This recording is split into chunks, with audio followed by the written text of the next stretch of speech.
तुम भी ऐसे एआई इमेजेस जनरेट कर सकते हो और मेरी तरह उसको एनिमेट कर सकते हो, बट इसके लिए तुम्हें 3 चीजें समझनी पड़ेगी। सबसे पहली चीज है कि तुम्हें स्क्रिप्ट को सबसे अच्छी तरह समझना पड़ेगा, क्योंकि अगर तुम्हारे पास स्क्रिप्ट समझने की शक्ति नहीं है तो तुम बुद्धू हो। क्यों बोल रहा हूँ ऐसा? स्क्रिप्ट बहुत सोच समझ के बनाई जाती है एंड इसमें तुम्हें समझना पड़ेगा कि स्क्रिप्ट क्या चीज बता रही है। जैसे मेरी स्क्रिप्ट थी, वो बता रही थी कि ओल्ड एज के बारे में बातें हो रही हैं और पुरानी चीजों के बारे में बातें हो रही है और इसमें कैरेक्टर मेन है।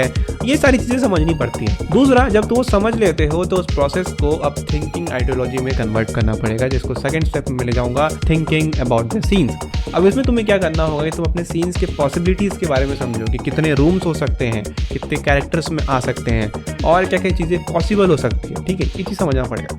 तीसरा, तुम्हें जुगाड़ आना चाहिए। जुगाड़ क्या कि देखो भाई, मुझे इंग्लिश थोड़ी सी थोड़ी टूटी फूटी है मेरी, तो मैं क्या करता हूँ कि मुझे जितनी चीज़ें समझ में आती है I write down in a paper and फिर मैं उसको एक प्रॉम्प्ट में कन्वे करता हूँ जितनी मेरी शक्ति है करने की, and I just put it in the chat GPT और मैं ये प्रॉम्प्ट डालता हूँ, जिसकी वजह से मेरा जो प्रॉम्प्ट है जो मैंने लिखा था वो रिफाइन होकर आता है और मैं कोई भी एआई टूल में लिखूंगा उसको तो वो परफेक्ट सीन जनरेट करके दे देगा। So this is how you can generate a cool AI image just in a second. But ये 3 चीज़ें बहुत एक्सपीरियंस के बाद समझ में आती है।